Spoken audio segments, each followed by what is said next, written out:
কর্মকাণ্ডের পাশাপাশি দেশে এবং বিদেশে অসংখ্য মসজিদ, মাদ্রাসা এবং খানকা শরীফ প্রতিষ্ঠার মাধ্যমে অগণিত বিভিন্ন স্তরের মানুষদের কর্মসংস্থান এর ব্যবস্থা করেছেন, যার অতুলনীয় দৃষ্টান্ত আমরা জানি। আল্লাহ পাক সুবহানাহু ওয়া তাআলা আল্লাহর নেক বান্দাদেরকে কেন পাঠান?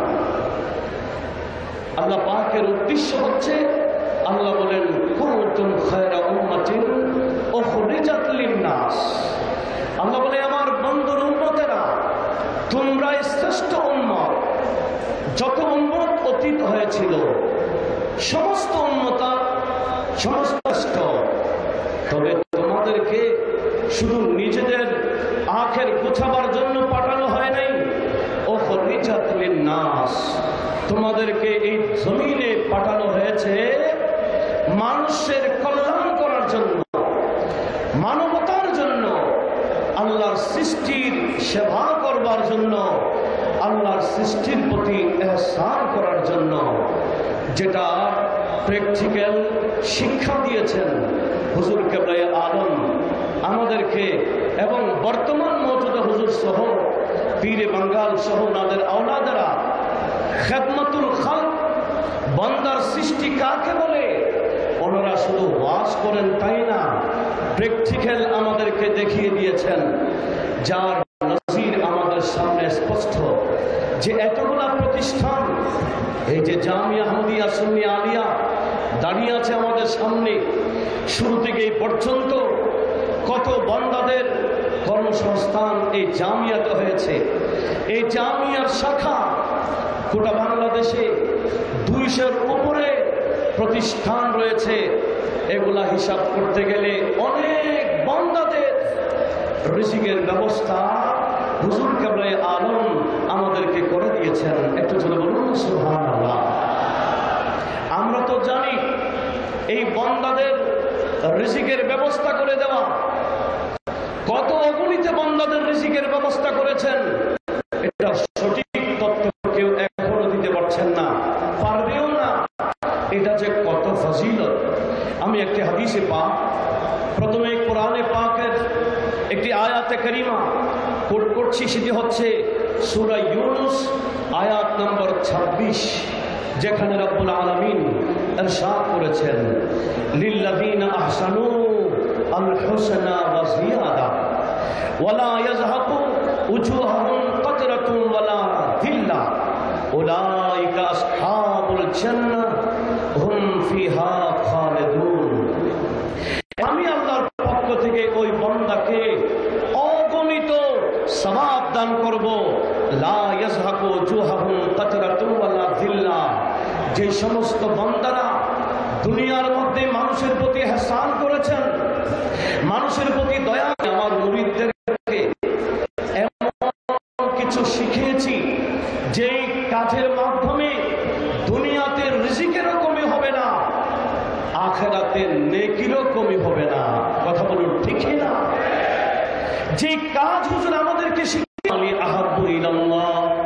হযরত আব্দুল্লাহ ইবনে ওমর রাদিয়াল্লাহু তাআলা আনহুমা বর্ণনা করলেন, একদিন নবীজির দরবারে এক ব্যক্তি এসে প্রশ্ন করলেন, ফাকালা ইয়া রাসূলুল্লাহ আইয়ুন নাসি আহাব্বু ইলাল্লাহ। ইয়া রাসূলুল্লাহ, আল্লাহর কাছে, আল্লাহর বান্দাদের মধ্যে কোন প্রিয় কাজ?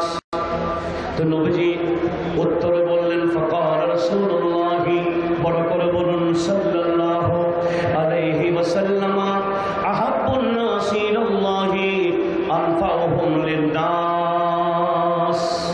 নবীজি বললেন, এ আমার সাহাবা, কিয়ামত পর্যন্ত আমার যত উম্মত আসবে সবার জন্য আমি বলে দিলাম, আর দেখে না এই কাজ যারা করবে, আমার নবীজি বলেন এরা আল্লাহর কাছে অতীব প্রিয় বান্দা। আমরাও নিজেরও জানি না হুজুর আমাদেরকে এমন কাজে লাগিয়ে দিয়েছেন যে কাজের মাধ্যমে আমরা অঠু আল্লাহর প্রিয় হয়ে যাচ্ছি। কথা বলুন ঠিক না? আরেকটা কি, কোন কাজ শ্রেষ্ঠ এবং প্রিয় কাজ? আল্লাহর কাছে। তখন নবীজি বললেন, একজন মুসলমানের অন্তরে ঢুকাই দিবে। জোরে বলুন। মানুষের অন্তরে আনন্দ দিতে পারা, মানুষের অন্তরে আনন্দ ঢুকে দেওয়া,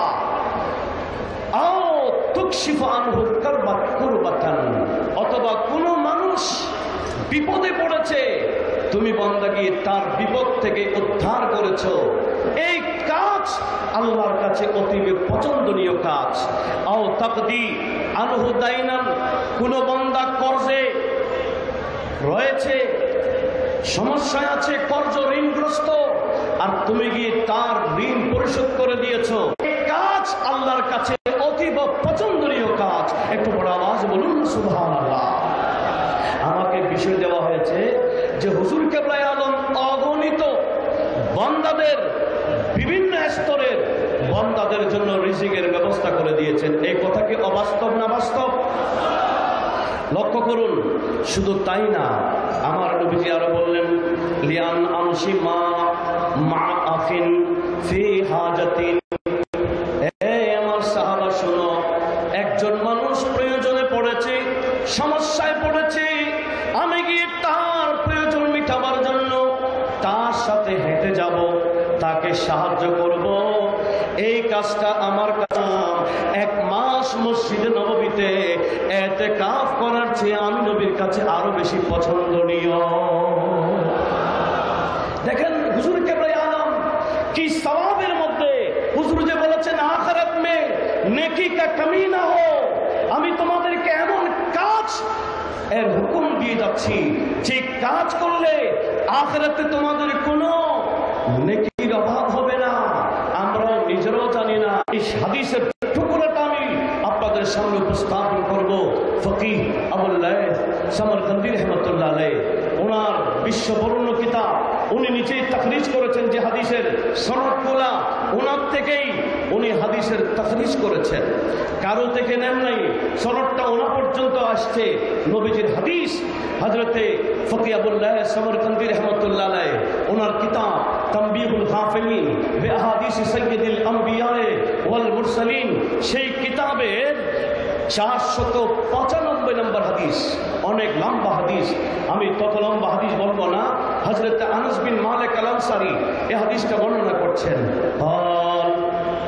বলতো ইয়া রাসূলুল্লাহ, ছিলেন হযরত আনাস একদিন নবীজি থেকে জানতে চাইলেন, ইয়া রাসূলুল্লাহ রাগীফুন, একটা রুটি, আতাসাদ্দাকু বিহি, যেই রুটি আমি সদকা খায়রাত করব, আহাব্বু ইলাইকা আমিয়াত রাকাতিন তাতাবুআ, একজন বান্দাকে একটা রুটি উপহার দেওয়া এটা শ্রেষ্ঠ কাজ নাকি 100 রাকাত নামাজ পড়া উত্তম? খুব গভীরভাবে খেয়াল করতে হবে। হুজুর একটা রুটি সদকা করা এটা কি উত্তম নাকি 100 রাকাত নামাজ পড়া উত্তম? একটু তার রুটি ব্যবস্থা করব, এটা উত্তম না ওইটা উত্তম? তখন নবীজি উত্তর দিয়েছেন, এই আনাস শুনো, রাসূলুল্লাহ সাল্লাল্লাহু আলাইহি ওয়াসাল্লাম ইরশাদ করেছেন, রাগীবুন তাতাসাদ্দাকু বিহি আহাব্বু ইলাইয়া মিন মিয়াতাই রাকাতিন তাতাবুআ। এ আনাস, আমি নবী বললাম, একজন বান্দাকে, অসহায় মানুষকে একটা রুটির ব্যবস্থা করে দিয়েছো, আর আমি নবীর কাছে 200 রাকাত নফল নামাজের চেয়ে একটা রুটির সওয়াবের আমার কাছে অতীব পছন্দনীয়, আল্লাহর কাছে অতীব পছন্দনীয় একজন বান্দার রুজির ব্যবস্থা করে দেওয়া। জোরে বলুন। হযরতে আনাস আরো বলেন, কুলতু ইয়া রাসূলুল্লাহ কাদাউ হাজাতিল মুসলিমি আহাব্বু ইলাইকা আমিয়াতা রাকাতিন তাতাবুআ। হুজুর, একজন মানুষ সমস্যায় পড়েছে, পরিবার নিয়ে সমস্যা, চাকরি নাই, পরিবার নিয়ে সমস্যা আছে, খাইতে পারে না, আর একজন প্রয়োজন মিঠাই দিলেন, চাকরির ব্যবস্থা করে দিয়েছেন, মাসিক খরচের ব্যবস্থা করে দিয়েছেন, প্রয়োজন মিঠাই দিয়েছেন, এই কাজটা উত্তম নাকি 200 রাকাত নামাজ পড়া উত্তম? একটু লক্ষ্য করুন। 500 রাকাত? একজন মানুষের প্রয়োজন মিঠাই দেওয়া, তার চাকরির ব্যবস্থা করে দেওয়া, এটা 1000 রাকাতের চেয়ে আরো বেশি উত্তম। দেখেন হুজুর কেবলা কি ব্যবস্থা করেছেন। 1000 রাকাত নামাজ পড়ে যে সওয়াব পাওয়া যাবে না, একজন বান্দার প্রয়োজন মিটানোর মধ্যে তার চেয়ে আরো বেশি সওয়াব। এবার বলেন হুজুর কেবলা আলম নিজে তো সওয়াব পাচ্ছেন, আমাদেরকে সওয়াব পাওয়ার ব্যবস্থা করেছেন কিনা বলেন? আমরা নিজেরাও জানি না এমন কাজে হুজুর লাগাই দিয়েছেন, ওই কাজের মধ্যে আল্লাহর কাছে কত যে প্রিয় কাজে কাজ, কত সওয়াব আল্লাহ এই কাজে দান করে আমরা তো নিজেরাও জানি না। কথা বলুন ঠিক না? পাশাপাশি আরেকটা বিষয়, সেটি হচ্ছে হুজুর কেবলা আলম এমন রিজিকের ব্যবস্থা করে দিয়েছেন যে রিজিকের মধ্যে হারামের দুর্গন্ধ নাই। কথা বলুন ঠিক না? এই হাদিস বর্ণনা করেছেন রাসূলুল্লাহ, বড় করে বলুন সাল্লাল্লাহু আলাইহি ওয়াসাল্লাম, আইয়ুহান নাস। নবী একদিন মানুষদেরকে ডাক দিয়ে বললেন, আইয়ুহান নাস, এ মানব জাতি, ইত্তাকুল্লাহ, আল্লাহকে ভয় করো, আল্লাহকে ভয় করো, ওয়াজবিলু ফিত তালাবি, এবং রিজিক তালাশের মধ্যে সুন্দর রিজিক তালাশ করো। জোরে বলুন কোন রিজিক? সুন্দর রিজিক। সুন্দর রিজিক বলতে রিজকে হালাল। কথা বলুন ঠিক না? এখন তো আমাদের কাছে হালাল, তার রিজিক পরিপূর্ণ হওয়া ছাড়া সে মারা যাবে না। রিজিক পরিপূর্ণ করে সে মারা যাবে। নবীজি বলেন, ওয়াইন আবতা আনহা, কেউ রিজিক তালাশ করতে গিয়ে তার ওই যে তকদিরে যে রিজিক লেখা আছে, ওই রিজিক তালাশ করতে গিয়ে দেরি হলেও, ইত্তাকুল্লাহ, রিজিক তালাশ করতে গিয়ে আল্লাহকে ভয় করো, নিতে পারবে না। আগে দেখো হালাল না হারাম। আমি আপনাদের কাছে প্রশ্ন করতে চাই, হুজুর কেবলা আলম অগণিত বান্দাদের রিজিকের ব্যবস্থা করেছেন বিভিন্ন স্তরের, ওই রিজিক কি হারাম না হালালের? 2 হাত তুলে বলেন হালাল না হারামে? এগুলা সাক্ষী, এগুলো আমাদের কি? হুজুরে কেবলা আলমের এই ভালো কাজ, মারুফ কাজ হুজুর যা করেছেন, এমনকি সহিহ ইবনে হিব্বানে সহিহ সনদে হাদিস রয়েছে, আমার নবীজি বলেছেন, আহলুল মারুফ ফি, বলেছেন वो काम करेंगे जिससे अल्लाह व रसूल राजी हो, और वो काम नहीं करेंगे जिससे अल्लाह व रसूल नाराज हो। এই একটা সবকে আমাদেরকে মারুফ কাজ করার জন্য আদেশ দিয়েছেন। বড় দুঃখের বিষয় কি জানেন? সূরা তওবা আয়াত নম্বর 67-তে আমার আল্লাহ মুনাফিকের পরিচয় দিতে গিয়ে বলেছেন, আল মুনাফিকুনা ওয়াল মুনাফিকাত বাদুহুম মিন বাদ ইয়ামুরুনা বিল মুনকার ওয়া ইয়ানহাউনা আনিল মারুফ। যারা মুনাফিক যুগে যুগে থাকবে, এরা শরীয়ত দিয়েছেন ভালো না খারাপ? আযানের আগে সালাতু সালাম দিয়েছেন ভালো না খারাপ? জানাজার পরে দোয়া শিখিয়েছেন ভালো না খারাপ?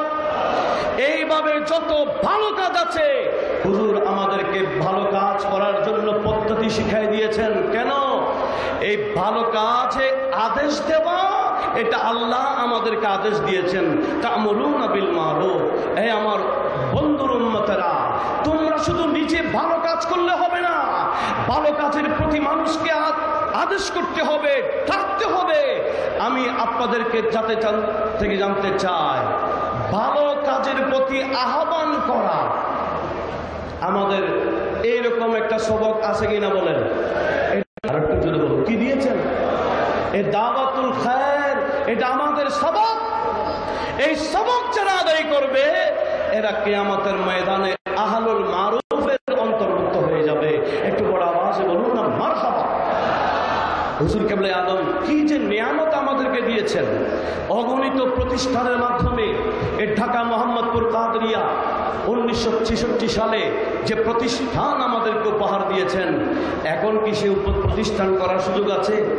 জায়গা জমিনের যে দাম হয়ে গেল, এখন করতে চাইলে এত সহজ না। কিন্তু হুজুর কেবলা আলম আমাদেরকে সহজভাবে আমাদের সবাইকে হুজুর কেবলা আলমের দেওয়া এই সবকগুলা যথাযথ আদায় করবার তৌফিক العالمين وما علينا إلا البلاغ وآخر دعوانا الحمد لله رب العالمين السلام